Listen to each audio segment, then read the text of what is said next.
Thank you all for being here. I'd like to introduce Hiram Cuevas.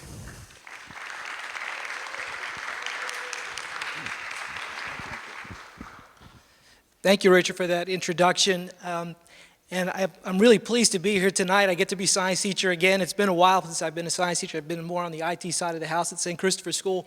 But I hope you enjoy what I have to say here today without hurting the left side of your brain too much. There is going to be a little bit of biochemistry in here, and there is one image in here that's a little bit graphic, and I will alert the audience prior to me showing it in case you have no desire to see it. But without further ado, let's go ahead. So I thought I'd start off things a little bit easier with the circle of life and referencing the Lion King, because we are going to get into some more in-depth things. But I think the most important thing to understand here is that from a biological and a chemical perspective, that circle of life is really a series of reactions that turn into products. And that really is that circle of life that we're going to be discussing today. And what's quite fascinating is that as a teacher, you try and help people understand mnemonics. And so we're going to do some chin-ups. Not chin-ups, but chin-ups. And these chin-ups, there we go. We're going to be doing chin-ups today. And these are the 6 basic elements used for life in general. So we have C for carbon, H for hydrogen, N for nitrogen, O for oxygen, P for phosphorus, and S for sulfur. Okay? And the reason that they came out in that sequence is that carbon is the most abundant, sulfur is the least abundant. Okay, so keep that in mind as I show you the succeeding slides on the importance of these 6 elements. Interestingly enough, the periodic table has 92 naturally occurring elements. I'm only going to be talking about 6 for the fundamentals of life. So we looked at the elements. Let's now look at the molecules. We've all heard about nucleic acids, DNA and RNA. And the important thing for you to recognize here is not so much the structures or even the colors that you see here. Remember chin-ups. So every time you see a point on a molecule, that is a carbon. You'll notice there's an N, there's nitrogen, there's hydrogen, there's oxygen. It's present, it's omnipresent in every one of these biological molecules. Now remember, sulfur you don't see here because it is the least abundant. Proteins. There are about 20 amino acids, common amino acids. If you go to the gym regularly, they're trying to pump you up with a lot of amino acids that they want you to buy on the shelf. Okay, so that you get that protein powder. Those are your amino acids. These are the building blocks of proteins. Well, what exactly are proteins? You guys are most familiar with it. If you go to the gym, it's for muscles. But they also control nails, hair, horns, scales, a variety of other things, and enzymes. Okay? So you'll see here the 20 that I showed you in distinct combinations form a variety of different proteins. Notice the complexity in the geometric structures as you go from the secondary, tertiary, and quaternary structures. When you're at the quaternary structure, you're looking at a protein similar to hemoglobin in your blood. Okay? Lipids, fats, oils, and waxes. Okay? Notice once again, carbon, hydrogen, oxygen, phosphorus. It's located everywhere. This is called a phospholipid bilayer sheet. You're probably going, my head's going to explode. What is the phospholipid bilayer sheet? This is your cell membrane. Okay? This is the cell membrane. This is what encapsulates all of the organelles inside of your cells. And we're going to talk about lysis, or splitting, when the cells actually split up momentarily. Carbs. Who doesn't love a good carb? Okay? Typically, when you look at a nutrition label, they don't write out carbohydrates. Often you'll see CHO. Carbon, hydrogen, and oxygen. So when you look here, you've got your simplest ones. You've got glucose and fructose. Here's galactose, disaccharides. This is table sugar. Right here, here's lactose. Those of you who use Lactaid, this is what kills you.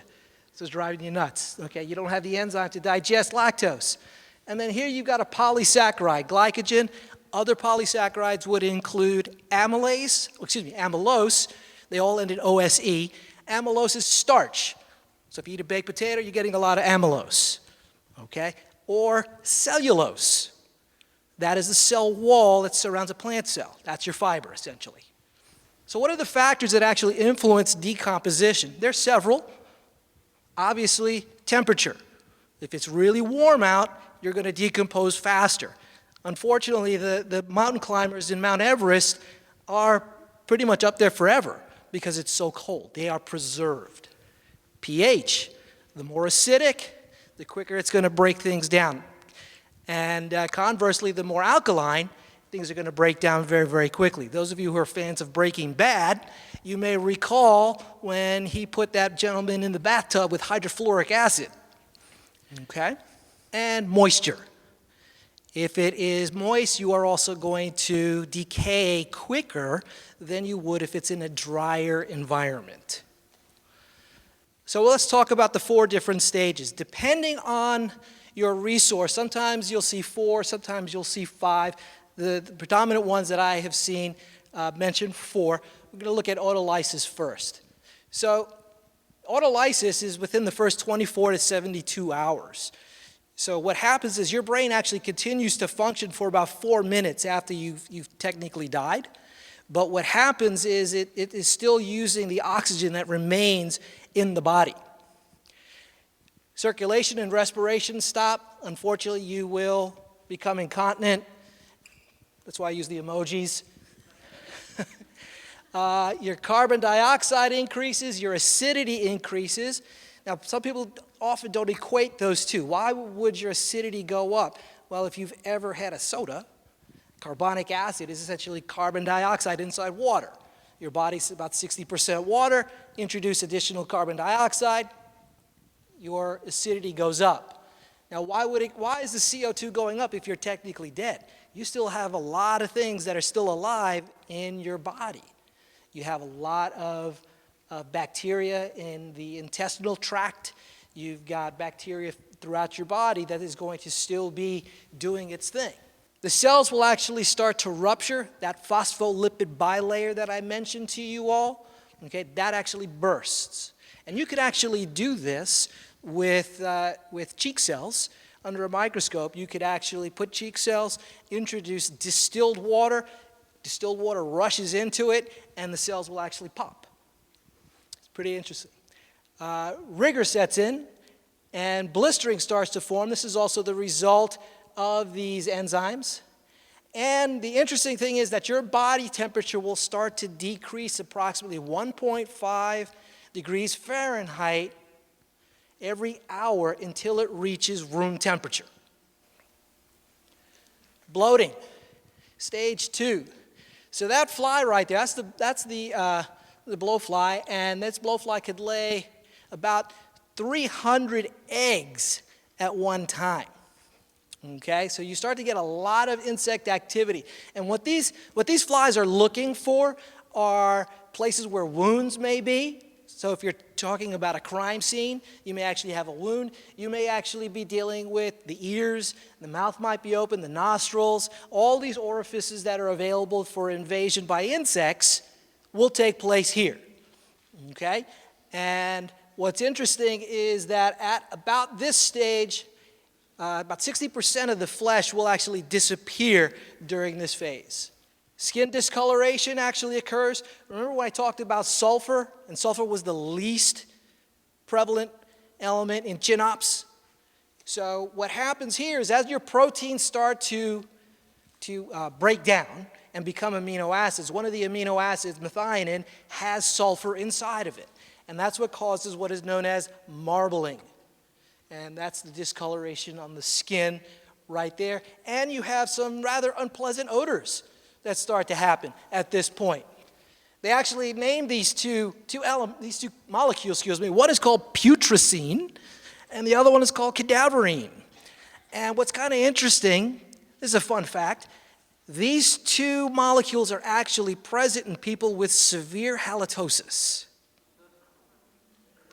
Yeah, so you want to make sure you brush and floss.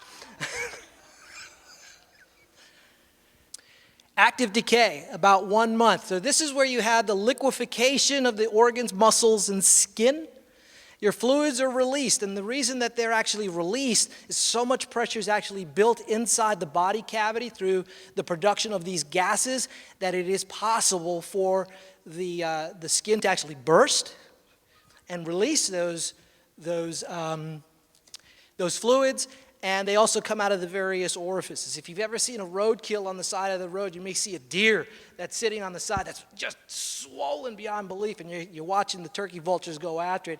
There's going to be quite a pop when he gets through that skin. And then there's also the nutrient-rich liquid will actually kill plant life around that body. This is what I'm going to tell you. If you don't want to see this picture, you don't want to look, okay? And I'll tell you when it's fine to look. So here, this is part of the body farm in Tennessee. So this is an actual body. You can actually see the maggots consuming all around in this area. You can see severe bloating right in here. And this is that blackish liquid that has been expelled from the body. What's interesting is people often wonder, well, why are the plants dying? It's because it's too nutrient rich for it to survive. It's actually adding a tremendous amount of nitrogen, fertilizer, to that ground. What's interesting, you come back here a year later and it's thriving. It is thriving. It's okay to look. Stage 4, skeletonization. All your soft tissue is gone. Your skin may take on a texture of leather. You may have some mummification and the bones eventually break down. Once again, a lot of environmental factors impact all of these various stages.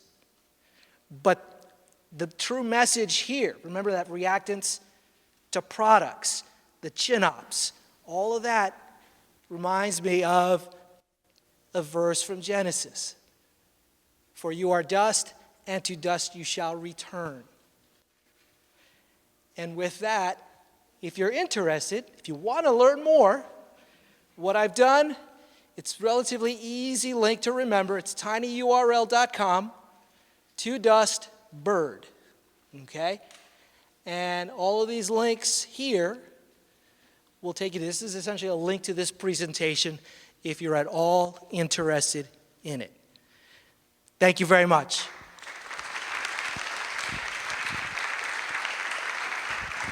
Thank you, Hiram. That was very informative. Appreciate that. And once again, remember, Rabbi Kranz is going to be speaking immediately following the performance, so stay here for a few minutes and hear him at that time.